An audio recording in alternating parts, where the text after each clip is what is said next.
Domingo. Cuando alaban las estrellas del alba. Las Escrituras nos hablan de seres que habitan otros mundos, es decir, de la existencia de entidades inteligentes no de origen terráqueo, lo que se afirma en toda la Biblia.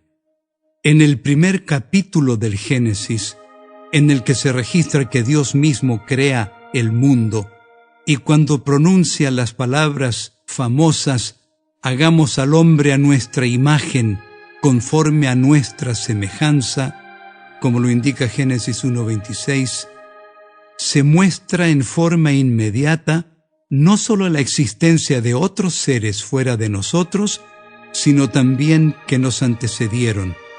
Hablando en forma relativa, nosotros llegamos después y, no obstante, por supuesto, sabemos que la deidad tenía que antecedernos para poder crearnos. Pero la Biblia menciona también otras entidades cósmicas. Lee los siguientes versículos: Job 1:6, Job 38:7 y 8, Daniel 9:21, Hechos 12:7, Primera de Corintios 4:9, Efesios 3:10 y Hebreos 13:2. ¿Qué nos indican acerca de esas otras entidades no humanas? Job 1:6. Un día vinieron a presentarse delante de Jehová los hijos de Dios, entre los cuales vino también Satanás. Job 38:7 y 8. Cuando alababan todas las estrellas del alba y se regocijaban todos los hijos de Dios, ¿quién encerró con puertas el mar cuando se derramaba saliéndose de su seno? Daniel 9:21.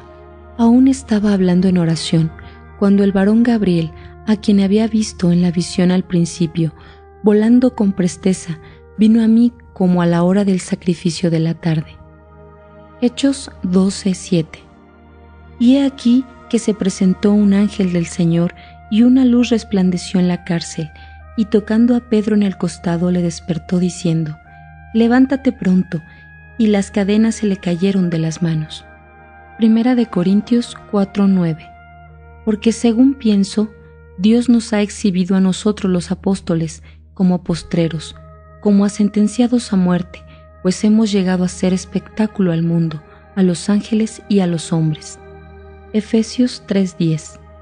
Para que la multiforme sabiduría de Dios sea ahora dada a conocer por medio de la Iglesia a los principados y potestades en los lugares celestiales. Hebreos 13:2. No os olvidéis de la hospitalidad, porque por ella algunos, sin saberlo, hospedaron ángeles. Como se analizó ayer, mientras los científicos están tratando de verificar si hay vida en otras partes del universo, la Biblia muestra no solo que sí hay vida, sino también que están interesados en nosotros aquí, en la tierra, algunas veces en forma bastante íntima.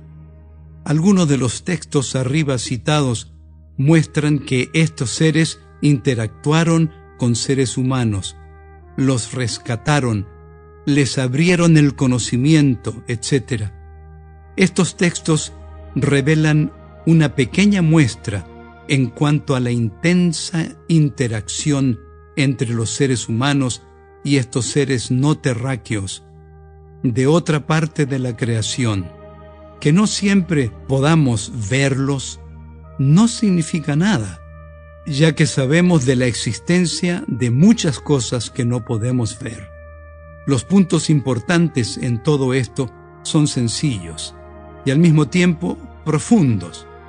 Primero, no estamos solos en el universo, existen otros seres inteligentes. Segundo, estos seres no están aislados de nosotros. En cambio, algunos, por lo menos, están involucrados con los seres humanos aquí. De este modo, las Escrituras pintan un cuadro de la realidad que no es aceptado, en general, por el pensamiento moderno, la existencia de seres sobrenaturales que están estrechamente vinculados con la humanidad. ¿Cuáles son algunas de tus historias favoritas en relación con los ángeles? Si has tenido un encuentro personal con ángeles, prepárate para narrar tu historia a la clase. ¿Qué tipo de consuelo te brinda la realidad de los ángeles?